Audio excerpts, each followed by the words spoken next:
আমাদের নাজিরপুর। আগে ঢাকা যেতে অনেক কষ্ট হতো, অনেক সময় লাগতো।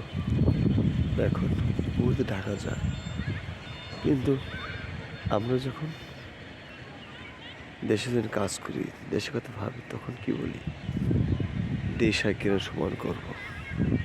তো কই, আমরা গ্রাম তো অবহেলিত রয়ে গেলাম। এই যে আমাদের নাজিরপুর থানা স্বাস্থ্য কেন্দ্র, নদীমাতৃক বাংলাদেশ।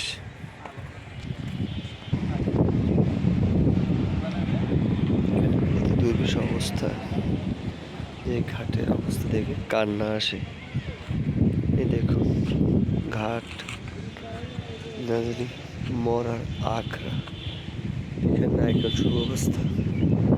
কিন্তু আমরা সমাজের স্বাস্থ্য যত সবচেয়ে বেশি স্বাস্থ্য খাতে আমরা সরকার টাকা ধরে। এই দেখুন ড্রেনেজ অবস্থা, একটি ড্রেনে কোনো পরে ব্যবস্থা নেই, ডাক্তার নেই। এমনকি এখানে একটু সিঁড়ি নেই। কোনো এক মানবিক লোক তো দুইটা কার্ড দিয়েছে, কি শুনতে আসতে পারে। কিন্তু আমার নদী বিদ্বেষ সব লোক তো নৌযান, ট্রলার যান আসে, তাদের কি অবস্থা আমাকে ভাবি, একটিবার ভাবি না।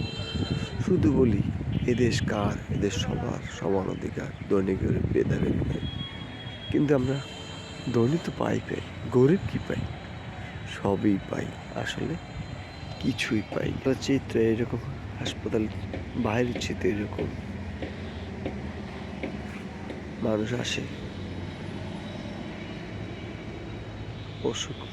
অসুস্থ হয়ে যখন ঘাটে আসে, শান্তি পায়, তখন ঘাট দেখার স্বস্তি হারিয়ে ফেলে।